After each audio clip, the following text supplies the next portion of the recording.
Hello there. I'm going to be doing these Temu. Here's the first one of these Temu vids. I ended up finding something else on Temu. It was a fishing rod. They're advertising, pre-order, right? See how good it actually is. Um,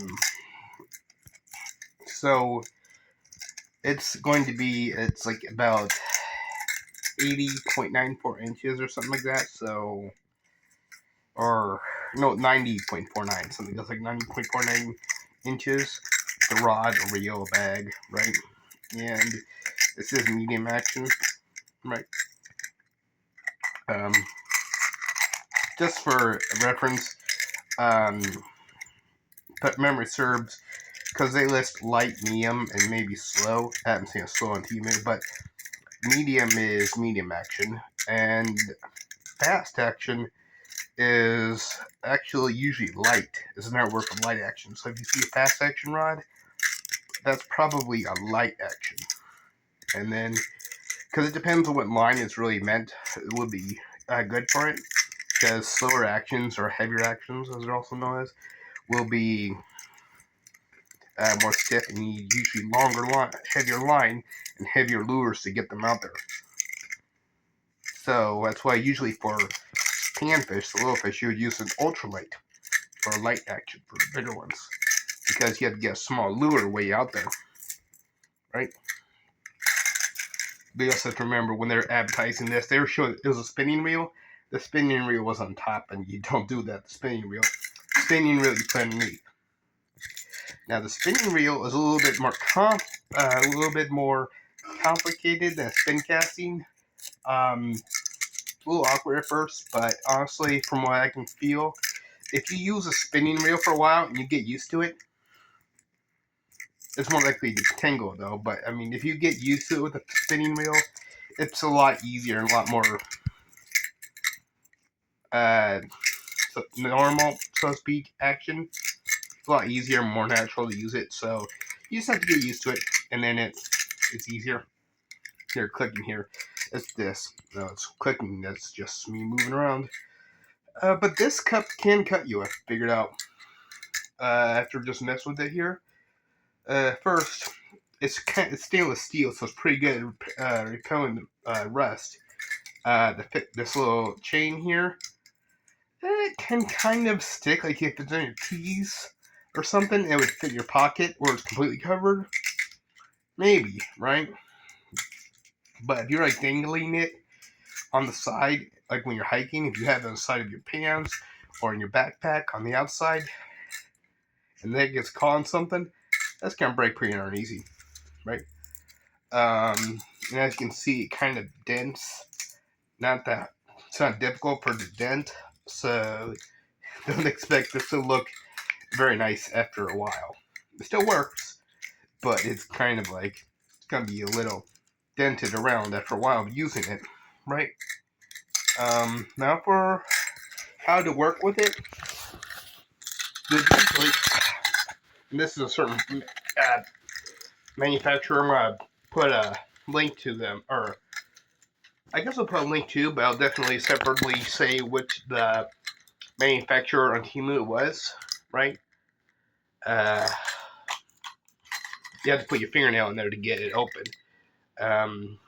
But it's a collapsible cup. You've probably seen it before. The only problem is it's about what you'd expect for a shot glass, so don't expect you to actually be able to hydrate very well. So, I mean, if you're drinking, it could be cool. But you're going to end up using this a lot just to drink, right? Anyway, you have to pull it up like that. And if you try to just do it like this, it doesn't work so well because there are still a lot of gaps in here. So the water will actually leak out. So my suggestion is that you kind of twist a little bit when you're pulling, and that helps get it nice and flush and tight up in there. You know? Now the problem that can cut you is here, the edge is very narrow. It's a bit like a knife on this edge, and the edges here on the rim, if you have thin skin, that can cut you. These ridges are sharp, they're narrow and stuff, they can cut you. Same within here. And especially if you try opening it right here, this rim right here, pretty darn sharp. I can put my hand like this, but if I were reckless, if I were to twist my hand like that, it'd probably cut my fingers. So you have to kind of hold it by the little rim at the base, little rim here when you go and tighten it, because this little bit right here is kind of sharp. A little bit right there, the edge inside. It's kind of sharp, these edges, so it can cut you pretty easily if you're reckless. Yeah, careful. So those are some dangers that can cut you in different places. So as far as making it safer, I don't know if you have good motor control, like fine motor control, and can kind of grind it somehow to be more, how should I put it, blunt, so that it'll still close and open, but it won't be as likely to cut you. Only problem with that is then you kind of take off the coating that would prevent it from rusting. You make it much more likely to rust, and that's not good. So if you have some kind of maybe some rubber, some little type of rubber you can put in there, like very thin rubber you can cover it with, then attach it so it doesn't come off like at all. Of course, it has to be like silicone or something, food grade and everything. Maybe put it between the ridges. When it folds, there are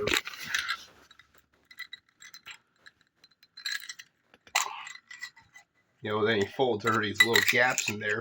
So maybe you can put some kind of like medical grade silicone or something there to help make it a gap, and then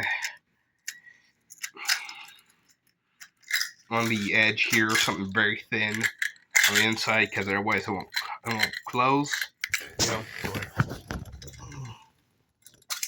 Right here, a little bit of something very thin, because if not, it won't be able to close very well because it's kind of tight. So unless you were to maybe take this and all around bend the little rim inside, and then with the rubber it can kind of go over the rubber and shut, because it's on the inside, it's bent in so that it doesn't stick out so much, so it's more flush still. But again, that has to be able to stay on there really well. So I guess surgical tubing might work. So those are some ideas for improving it, making it safer. What the good things, the bad things? It's not rusting, which is pretty good, but like I said, that keychain, it's gonna have to stay inside a pocket or something, because if that's dangling outside, it'll get caught on something really easy and then whoop, pops off. So I really don't recommend you be careful with that. And like I said, it's not very big, unfortunately. And there's some pretty sharp edges on there. And of course, it's pretty easy. But other than that, it just needs some modifications to make the edges less sharp. So you could do something like grind it a little bit if you know, but then you know how, very fine motor control. Bend them in a little bit. Put some kind of silicone-like material in there to help cover the edges so they're more blunt and not as likely to cut. And like I said, the bottom there, the little base, kind of makes somewhat of a flush part so it doesn't come off. Because you still had to really put my nails in there to really separate it. So I don't recommend putting too much rubber in there. It needs it, unless you're able to actually bend that edge inward a little bit very carefully, bend it in on itself, and then put the rubber on, because then it stays flush on the outside part, and then that could potentially work. But like I said, it has to be on there very well.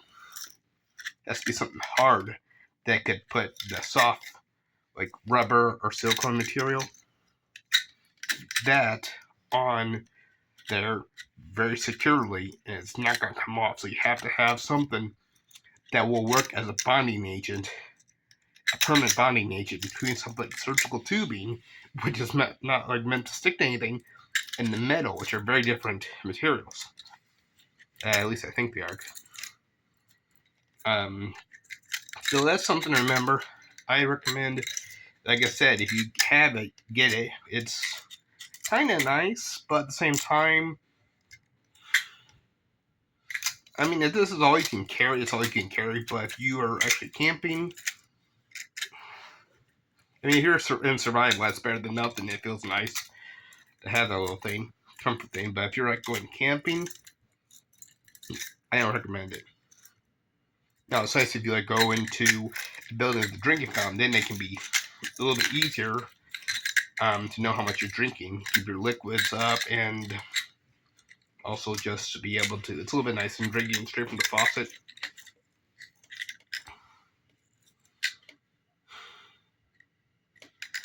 But anyway, that's that. It's nice, and their positive thing is, like I said, the main thing is there are some kind of sharp edges on there. So you gotta be careful of that. We gotta work on that. We gotta figure out how to get rid of those sharp edges. But yeah, I'll name the manufacturer and provide a link in the details if it's still available, of course. But I will do that, and I thank you for watching. This first time the Temu review. Then I'll work on my rambling somewhat, trying these videos out some more. I did actually order something a little bit ago.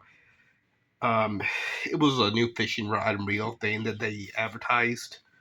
It was free for new users. It's about not a new user. So with the $5 discount and shipping and handling, because I had a $5 discount because there was a late shipment, which it's $5 credit, which isn't bad.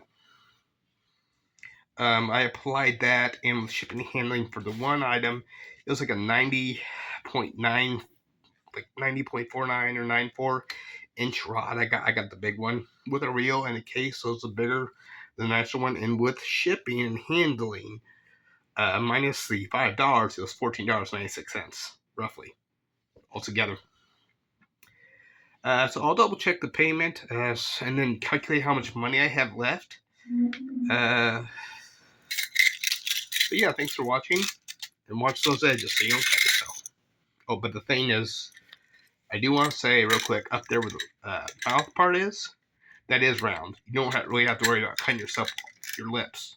The top there, when it's all the way out. As you can see, you have to use two hands. You can use one hand really easily. But right here at the top where the lip is, that's pretty well rounded. So it feels a little bit of an edge, but it's still a blunt edge. You don't have to worry about that cutting you. So that part where the lip goes, you have to worry about that. It's where the fingers are. Anyway, thank you for watching. A very long review of a problematic collapsible cup that can cut you if you're not careful.